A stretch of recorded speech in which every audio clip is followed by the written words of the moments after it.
Warning, major spoilers for the story of Red Dead Redemption 2 are in this video. If you have not yet fully completed the main story, you should click off this video right now. Hello everyone. So a couple of weeks ago I finally pulled myself together and found the time to finish the last mission of the epilogue in Red Dead Redemption 2, and with that I finally finished the main story of this game for the second time. So I wanted to make this video as the final one in my mini series about my second playthrough of Red Dead Redemption 2. For those of you who don't know, I've posted two other videos before this one, the first talking about chapters 1 through 3, and the second one talking about chapters 4 through 6. I'd recommend giving those a watch before this one so you can get the full picture of what I think of my second playthrough. For this final video, I'm going to be talking about Epilogue Part 1 and 2 and my conclusive thoughts on my second playthrough of Red Dead Redemption 2.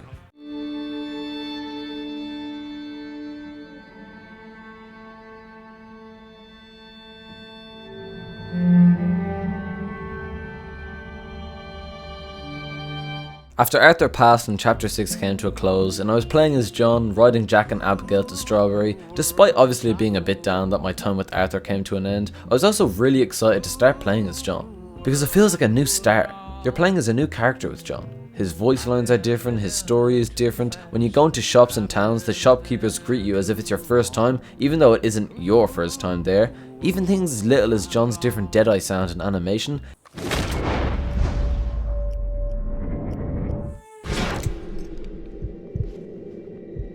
It's just refreshing having that feeling of a new start.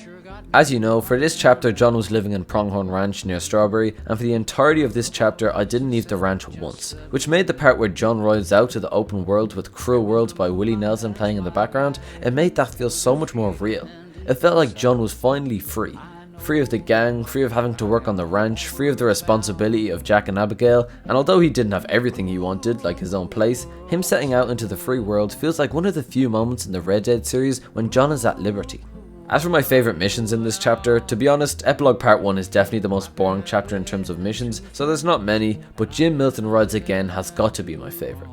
After being restricted from using my guns for most of this chapter, it felt brilliant being able to use them again, and you can tell how good it feels for John to finally let loose after holding back for so long. And the way that the music just kicks in is so exhilarating.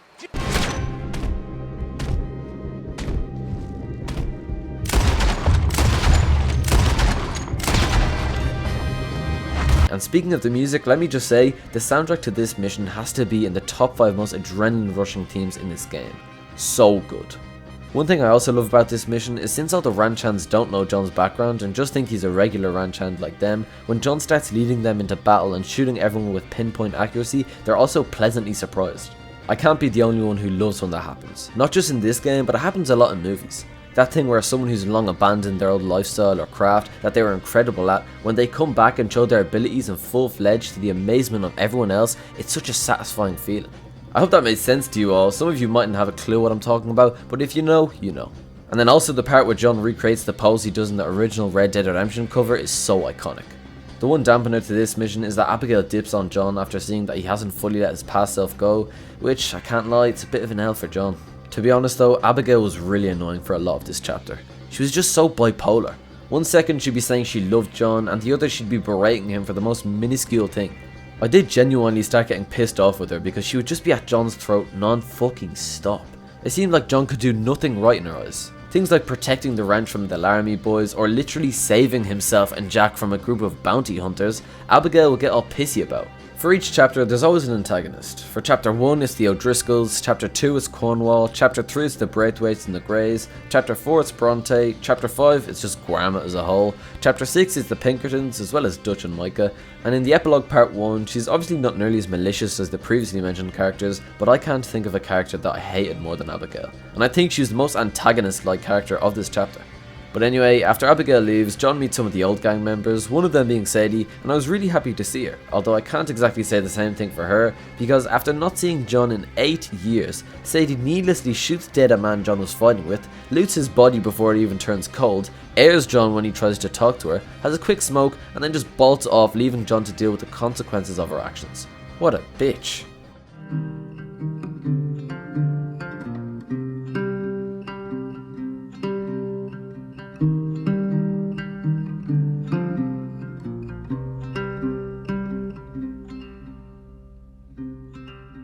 I started off Epilogue Part 2 by heading into Blackwater for the first time in 2 years. I have to say, Blackwater has to be one of my favourite towns in the game. It takes elements from a lot of the towns in the game, like the cobbled streets of Saint Denis, the Church of Rhodes, the older wooden style stores of Valentine, but it still manages to have a distinct personality to it. On a more story related note, when John met Uncle in Blackwater and Uncle started staying with him and we got to get more from him, I forgot how much I loved Uncle in the epilogue. He takes the piss out of John so many times and always has the wittiest lines to come back with. Oh, darling Abigail, I've changed. Come live with me in an outhouse I wouldn't ask my worst enemy to take a shit in. What are we gonna farm here? Rocks? John, the rock farmer. You mean she left you? Oh, I never thought she was a smart woman, but, you know, this makes me think maybe I was wrong. Uncle was a decent enough character with Arthur. He was a bit of a laugh, but I don't think we got enough out of him. But in the epilogue, we get way more missions with him and he becomes so much more likeable. I love the whole relationship between John and Uncle. Uncle's always teasing John and John's always being harsh on Uncle, but you can tell deep down that John really loves him. And it's shown in the mission Uncle's Bad Day, where the Skinners capture Uncle and John and Charles stop at nothing to get him back. As a side note, in the epilogue part 2, I started using keybinds for guns instead of opening the weapons menu and selecting them like that, and my god, it feels so much better. Not having that 1 to 2 second interruption causes you to be more immersed in the mission because you're not interrupting the dialogue or the music, and it makes the gunfights flow so much more smoothly. I don't know how I've been playing this game for 2.5 years and I'm only starting to do this now, but it adds a whole new layer to the gunfights and makes me a lot more excited to get into them. I absolutely fucking loved the house building mission. I know in my last Red Dead Revisited video I said that the Braithwaite Manor mission was top 3 missions in the game easily, and I still stand by that, but in terms of the happiness and general mood you feel while playing this mission, no other can compare. No words can describe the happiness I felt when that wide shot of Beecher's Hope appeared and the single best piece of music in the game started playing. It was like 12 o'clock at night, but I was blaring my speakers to the max listening to it. And I was working flawlessly. I hit every nail on its head, lifted every beam, placed every tile, all perfectly. And then the letter John writes to Abigail at the end, showing flashbacks to John's story over the past few months, just such a good mission. I did some mission with Jack where Rufus gets bitten and Jack has some sus dialogue. Well, suck it, Dad! Don't swallow it! Well, spit it out! Rockstar definitely knew what they were doing there. Anyway, another mission that I just love is the second last mission in the game where John and Abigail head into Blackwater together. It's just nice seeing them have a good time together, watching movies and getting their photo taken, and I think it's really smart how Rockstar has set up the plotline with Arthur and Mary so that John could use the ring that Mary gave to Arthur to do something which Arthur was never able to do, propose. And also, I love how Abigail and John are just having a laugh with each other and talking casually, in contrast to how they're normally always arguing or stressing out about one thing or another. What? Nothing. Nothing at all. Tough guy. Gunslinger. Excuse me? It's just a really wholesome and sweet mission, which there aren't many of in Red Dead Redemption 2. If you think this is dumb, I'm sorry. Shut up, you silly man, and kiss me.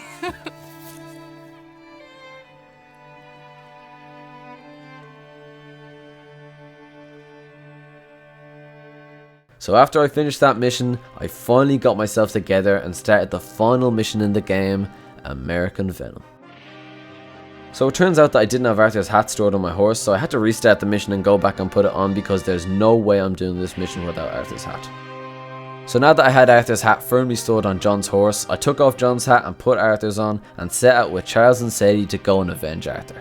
This time I hung Cleet myself because when I tried to spare him on my first playthrough, Sadie just shot him in the head anyway. To be honest, I'm not a fan of how Cleet dies either way. Out of both Micah's men he brought in the chapter 6 ending, he was definitely the less malicious, and you can tell that he was actually trying to distance himself from Micah. So although I know John wasn't trying to be as noble or as honourable as Arthur, I don't think it makes sense that Cleet had to die. Then when we get to the real guts of the mission where John kills all of Micah's men, I think I did most things right this time. In my video I made after I finished the epilogue for the first time, I said that the next time I did the epilogue I'd be sure to have Arthur's hat on me throughout the entire mission. And I also said I wanted to use Deadeye less as it cut some of the dialogue and made killing Micah's men less natural, and though I didn't say it in the video, I knew that the second time round I wanted to kill that rat that scuttles across Micah's cabin, symbolising him. And I did all 3 of those things the second time around, which I was happy with, but I'm just a bit annoyed with myself because I scuffed some shots on Joe and Micah and died as a result of it. For Joe, I wanted to do that thing where you slowly transition into Deadeye while drawing your revolver, but for some reason it cut out last second and I just pulled out my revolver the normal way, which was much less satisfying, and I ended up getting killed a few seconds later. What's wrong with you? And then when I tried to do it again, I couldn't do it either and had to kill Joe in multiple shots instead of one clean one, which kinda annoyed me. And then with Micah, I tried to be all slow and dramatic, but what I didn't know was that if you don't kill him quick enough, Micah shoots both John and Dutch. So for the second time, I made sure to eliminate the prick with one swift shot to the bollocks. Then Sadie and John collected their bread, and John, Charles and Sadie headed back to Beecher's Hope. When the song Red started playing as John walked back into the house with his family, I got immediate goosebumps. That song is something else. Then the credits rolled, and rolled they did, for over half a fucking hour. And while I was watching the credits roll and seeing the hundreds of people that worked to make this game that I love so dear, I was hit with a huge feeling of sincere gratitude to all of the people that have no doubt worked their arses off to create this game that I've sunken hundreds of hours into. So although I doubt any Rockstar developer is watching this video, I'd like to thank each and every single person that contributed to making this game. I had a lot of time to think while watching the credits, and I was thinking how crazy long this playthrough has been. When I started this playthrough, I was 14 years old at the start of my 3rd year in school, just about to go into Ireland's 2nd lockdown for COVID. And now I've just completed the same playthrough, I'm nearly 16 years old, have just finished my 4th year in school, and COVID hasn't crossed my mind in months. It really is insane when you think about it just how much time has passed since the start of this playthrough. Towards the end of the credits, I was bursting for a piss because I drank an entire can of Monster, but I had to keep it in because I knew that any time now the final interaction with John and Abigail would happen, and I didn't want to miss it. I tried to do that thing I've seen people do on YouTube where they walk close to the edge of the cliff and Abigail falls off and dies, but I think you have to do that while Abigail is talking, not after. So there's a note to future self: the next time I finish this epilogue, make sure you walk near the edge of the cliff while Abigail is talking. And yeah, just like that, to quote John, "It's all over." It sounds obvious because it's the ending, but after I finished American Venom, it gave me a feeling of completion and some peace of mind knowing that everything, in Red Dead 2 at least, was over.